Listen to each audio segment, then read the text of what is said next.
Hello and welcome back to the channel. Today I want to talk or make a special video that is very topic specific, and that is about Madonna's latest global world tour, the Celebration Tour, which I attended a few days ago on the 15th of October. Yes, it was the 15th. It was the show that got cut short, and we're going to get into all the details. I'm not going to do a big song by song breakdown. I'm just going to talk about the kind of overarching kind of themes and topics and things that people are talking about of the day. So, for those of you who don't know, the concert, the tour was supposed to start a few months earlier, but Madonna had a bacterial infection and the tour was postponed. So, I would think the show that I was supposed to be seeing was supposed to be 3 months down the line of this tour starting, which meant that I probably wasn't going to keep myself away from any spoilers. So after Madonna postponed the tour, now there is a bit of controversy in that itself, because when Madonna came out of the bacterial infection, she seemed to have a very different face, and the BBL seemed to have been, well, it was gone, let's put it that way. So I think I don't know whether or not those enhancements had contributed to the illness or the bacterial infection that she had. But anyway, she came out of the bacterial infection. Thank goodness she was okay. And, things seem to be a lot more sorted with regards to face and body. And of course, she resumed the rehearsals. And like I say, I was never going to be able to keep away from any spoilers if the tour would have been going ahead as planned. But it turns out that we were actually going to be on the second night, on the 15th. So opening night the 14th, we were on the 15th, which meant that I could pretty much keep away from spoilers. It was hard, but I pretty much managed, although I did kind of see a bit of the set list. So,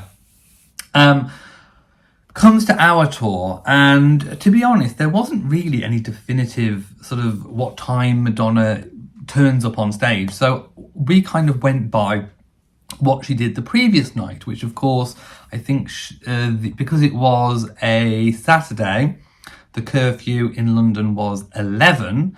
So she came on at 9 to do a 2-hour show. So 9 to 10, 10 to 11, fine. Everything fine, although obviously she had some technical issues on that opening night. I think they were about 20 minutes, but I think people got the full show pretty much. I think there was some allowances made, seeing as she broke curfew. I do not know every time she breaks curfew if she's been fined £300,000 or not. I have no idea. But on Sunday, the curfew is half an hour earlier, so 10:30. So you would have thought that she would, to do a full 2-hour show, that she would just adjust the times and come out half an hour early. Now, that didn't happen. She actually came on the stage round about 9:10. There weren't any technical issues to delay anything, but basically by the time it got to 11, probably about 10 to 11, that they were already displaying, ways to help people get home, going around all the kind of screens around the O2 Arena. So Madonna ended on Rain, and we didn't get to see, I think I worked it out, we didn't get to see Bitch I'm Madonna / Give Me All Your Lovin', and we didn't get to see Celebration / Music. So I suppose kind of 2 different performances, 4 songs kind of intermingled into each other. And I think it worked out, we kind of missed round about 6 minutes of performance. And a lot of people are kind of saying, well, it's the online, I've seen comments, don't blame Madonna, it's the London British curfew rules and laws. And I have to say, I am a huge Madonna fan, and in my eyes, she can not do much wrong. But this is what I don't understand about Madonna. She is such a precise performer. She rehearses things and gets everything completely right. She's organised. But when it comes to time management with getting herself on stage, she seems to just, I don't know, it just kind of goes out of the window. And this hasn't just happened on this tour, it's happened on previous tours as well, where she has been late for no apparent reason. There's been no reported technical issues. She's just arrived late. And the thing is, if you know that a country has a curfew law, then that shouldn't affect anything. All you've got to do is work backwards. You know what time you're expected off stage, therefore you know how long your show is, so you know what time you need to be on stage. Also, what would be very prudent is in the early shows that there's a higher chance of having some technical issues, so perhaps maybe allow half an hour for that as well.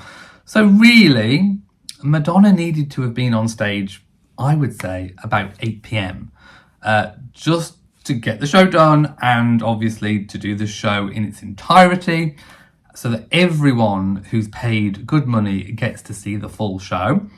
And then also it allows some time for some technical issues. I mean, that sounds reasonable, does it not? Of course, she's already set up at the O2. She's been there all day. It's her second show.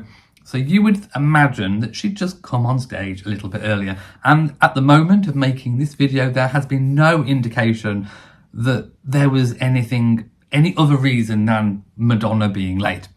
So I do feel a little bit upset that I didn't get to see the full show. I mean, I paid as much money as people on opening night and all the nights to come after me. So, why should I miss out on seeing two, amazing performances and of course the end of the show? Now, I have gone away and I have looked and watched the ending of the show. It did end very abruptly on Rain. Rain was definitely not meant to be the closing song. She kind of just disappeared into the stage and said, "Goodbye, London." And I remember all the lights just went on straight away, and thinking, but there's 2 more songs to come, because I'd seen the set list from the night before, and I was like, no, we can't go. She's going to come on and do an encore. And then the lights stayed on, and Matt said, no, she's definitely not coming out again, and everyone was leaving.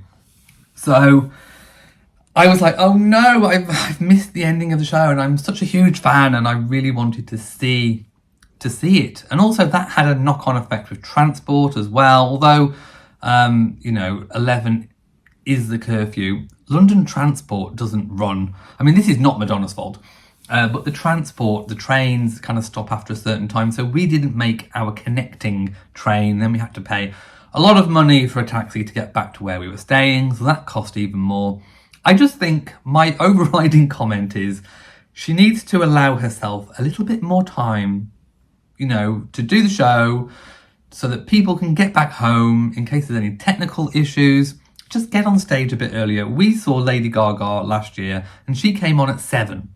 So I don't understand why Madonna can't come on 7, 8 o'clock, and then it just allows that time. That's my overriding comment.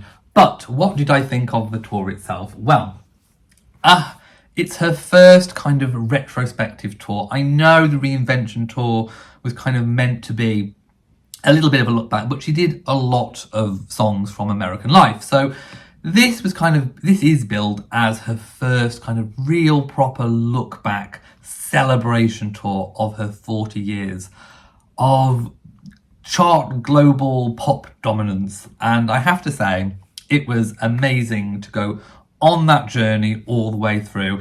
And I was surprised by the opening number. Nothing Really Matters is one of my favourite songs, and it was one of the songs that I wanted to see and hear performed on this tour. So I was surprised that that was the opening song, but it worked out really, really well. Also, I was so surprised for the first time that there was no live band. There are live musicians in the form of guitarists, and of course, Mercy plays the piano. So there are instruments, but there's no actual live band. I don't know how I really feel about that. It didn't not work. It did fit, and I know that that was because that they were kind of trying it and it didn't kind of work out because the original tracks were always the best. I get that. And also, obviously, it saved a lot of money on musicians as well. So I'm not really mad at the no band. What I am a little bit more... What I missed, I should say, was backing singers. I didn't see any. If they were there, I didn't see them. You remember the good old days of Nikki and Donna, don't you? I love Nikki and Donna. They were so important. Well, they were there. They were there in the early kind of stages of Madonna's career, all the way through touring, you know, Drowned World. Then obviously they kind of dropped off here and there. Nikki and Donna, I did miss them. I think they should have been brought back for the Celebration tour. I'm sure they'd have been more than happy to have reprised their roles. But I didn't see any live backing. If they were there, they were hidden. I didn't see them. You could hear backing vocals, but again, I think they were... In fact, it may even have been Nikki and Donna's vocals that I could kind of pick up on, just kind of piped in. So, but it would have been nice to have had that sound back, that sound that Nikki and Donna made, especially with the performance of Rain. If we look back to the Girly Show, that has never been outdone. And even though Rain was performed in this tour, again, one of my favourite songs, so I'm really glad I'm glad we actually got to see Rain, even if it was the closing song. But it would have been even more fabulous with Nikki and Donna there. That said, Nothing Really Matters did open the show really well. Of course, the lights kind of tilted in that big circle. She was wearing that kind of crown and the big, almost kind of frozen, reminiscent kind of gown, coat gown, cloak covering her. Then we went into, you know, Everybody, into the Hollywood Groove. I loved, of course, the Gap Jeans commercial collaboration with Missy Elliott version. Loved that. Burning Up, another one of my favourites, was fantastic. It was really good to hear Holiday. Act of Contrition was in there as well, which, again, absolutely love. One of my favourites, people have been asking me what was my favourite performance of the night. I have to say, Bad Girl was my favourite. I wasn't expecting that to be in the tour, but it was. And it was just such a poignant moment when Mercy James, her daughter, was playing the piano so amazingly well. She is a really talented girl. It just really worked, and it was very emotive. I loved that. And I was surprised to hear Bad Girl anyway. But there it was. It was there. So I'm, again, really pleased that I got to hear Madonna perform that song. Going back to her children were involved in the tour. Of course, I got to see Madonna and Lourdes together. That was fantastic, of course, in the Vogue kind of, breakdown kind of moment where they were kind of scoring. And Bob the Drag Queen was fantastic as well. We'll talk about Bob in a moment. But Lourdes, didn't have a kind of talking part, performing part. I was half expecting her latest single to kind of be maybe played as, because her video is very Frozen reminiscent, so I was kind of expecting that to be intermingled, but no. But Lourdes looks stunning, and she looks, next to her mother, they do look incredibly similar, as we all know anyway. Of course, Estelle and Astir, they were fantastic with the dancing and the DJing. And of course, David as well, an amazing dancer and performer. So having the children there, I thought really made it a family affair, which I loved. In fact, I think they should have kind of worked in that song. Keep It Together would have been a really, really good song to have put in there, I feel. So yes, the kind of family element really, really worked. The star of the night, I think, had to be Mercy. That piano playing was absolutely fantastic. Really, she's really talented, and I really hope that she goes far. I loved the kind of look back to her mother. Again, a song that I wasn't expecting to see was Mother and Father. I didn't know how that was going to be kind of worked in when I saw the leaked set list, or not leaked, from the opening night. I thought, how is that going to work? But it did. It kind of all... When you see the show, you will see how that fits in. And then we saw, obviously, these screens kind of kept coming up and down with the projections of the pictures on. There was obviously an homage to those that she has lost during her career, to HIV and AIDS. That was very poignant as well.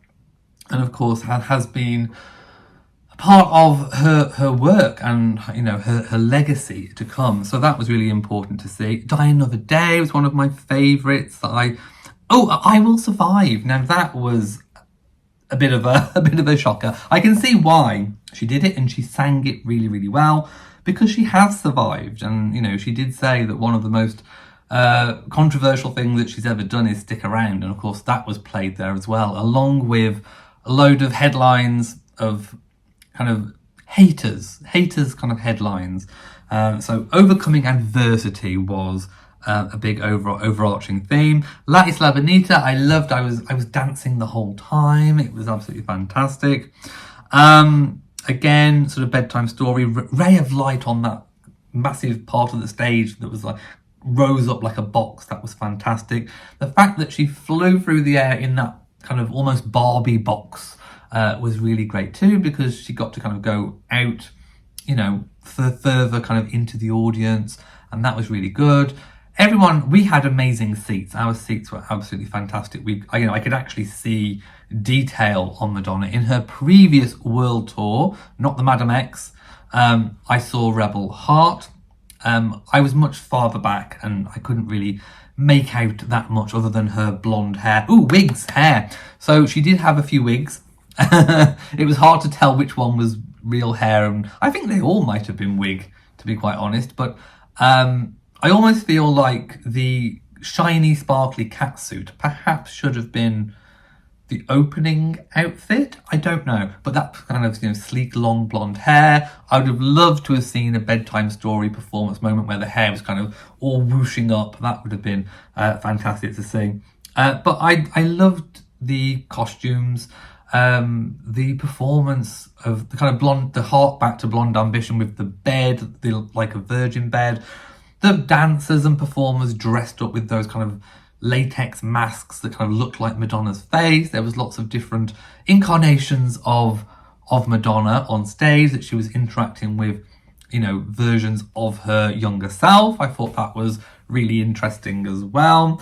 Like I said, I didn't get to see the final 6 minutes of the show, but Rain was phenomenal. Loved that one. I have to say, this is the first tour that I have seen either live or recorded DVD, YouTube, where I think, I don't want to say her dancing days are over. I'm hoping, you know, that the leg issues kind of sort themselves out. And we do have to remember, she is 65. Age is just a number, but what comes with age is, you know, you get a few ailments as you get older. Mobility isn't as good as it once was. You know, you're very, very lucky if you get to 65, 70, 75, 80 and are still able to do, you know, half the things that you could do when you were in your 30s and 40s. Madonna, throughout her career, has always danced and performed immaculately to, you know, the very highest of standards. And I think this tour marked the first tour where that level of dancing is not going to be there. It wasn't there. If you're expecting Madonna to be, you know, jumping rope like she did in Sticky and Sweet, or, you know, being dragged across the stage, or all these sorts of really intricate, you know, dance routines like on Blonde Ambition with the Express Yourself performance, you're not going to get that on this tour. What you're going to see is, I think, concessions to Madonna's knee ailments. Of course, you know, she's wearing the leg braces, and we've seen Madonna wear leg braces in previous tours. But I think it is really affecting her now.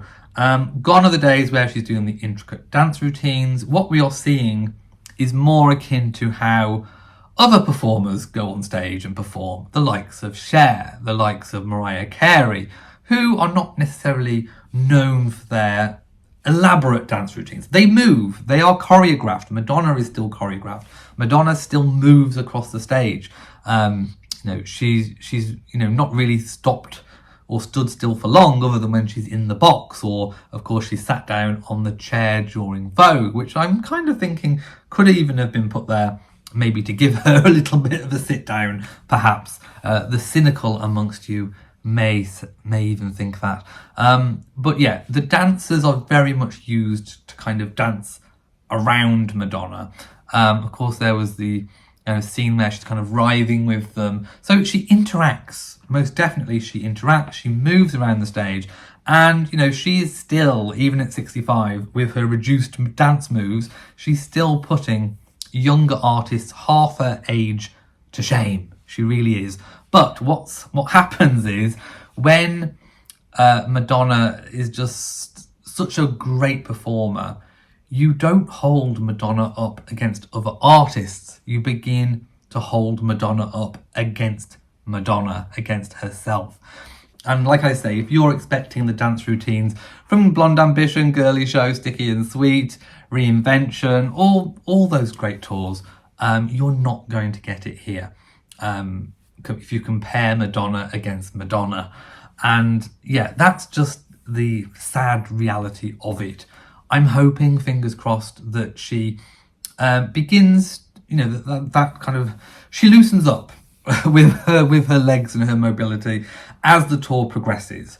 But yeah, I said what I said. It is what it is. But it was still a fabulous performance. It was still a fabulous tour. And for those people that are going to get to see the whole tour in its entirety, then, you really are going to get an absolute spectacle. There are rumours that there could even be 4 extra songs that haven't been performed. And of course, occasionally songs could get changed in and changed out. So I would definitely keep looking at the updated set list for upcoming shows.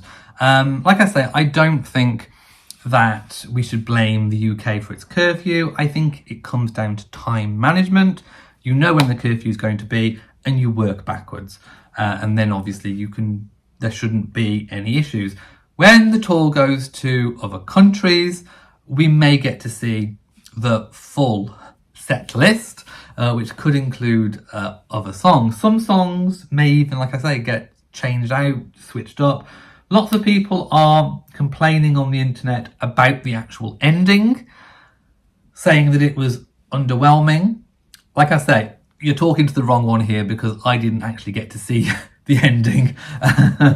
The Rain ending was underwhelming, although the Rain performance was fabulous.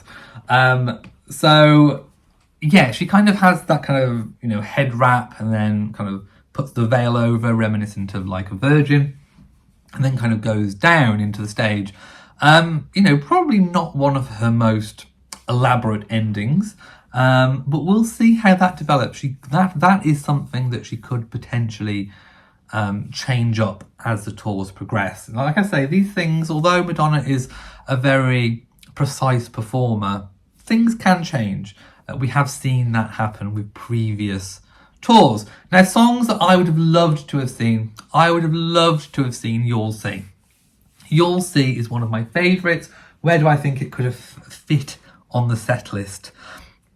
I think You'll See could have come perhaps after La Isla Bonita. That would have been maybe a good place for that. So let me know in the comment section, what song would you like to see Madonna perform at the Celebration Tour? If you've already seen the tour, let me know what you thought. If you were at the same show as me on the 15th, let me know what you thought as well. Did you have difficulty getting home? And let me know, do you think that Madonna should just come on set a little bit earlier? Maybe 7 or 8?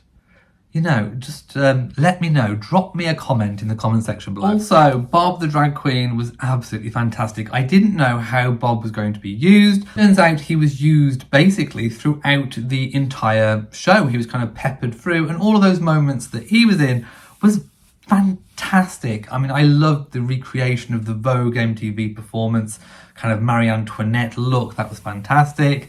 And yeah, he had some really, really key moments. The dancers as well are always very talented. Madonna always chooses fantastic dancers, and the costumes, always fantastic. I don't know which one of the tour costumes are going to be the kind of standout look of this tour. With previous tours, you can kind of, there's kind of one outfit that really stands out as being the main tour look, if you like, the kind of most memorable, iconic. And I think there was always a risk with a look back tour that you'd look back so much that actually the tour itself kind of doesn't have that standalone iconic moment that it deserves itself. And I'm still at the moment trying to put my finger on what I think that look is. So again, let me know from the actual celebration tour, what do you think is the kind of standout iconic look from this particular show? But the upshot is Madonna is still a fabulous, world-class queen of pop performer. And I think just a few little bits to kind of iron out, a few creases to iron out. And then I think the celebration tour will be top notch. So thank you for watching this video. If you've enjoyed it, please give it a big old thumbs up. Don't forget to share on social media. And of course, do hit the bell so that you know whenever I upload a new video. So from me, mwah to you all, and goodbye.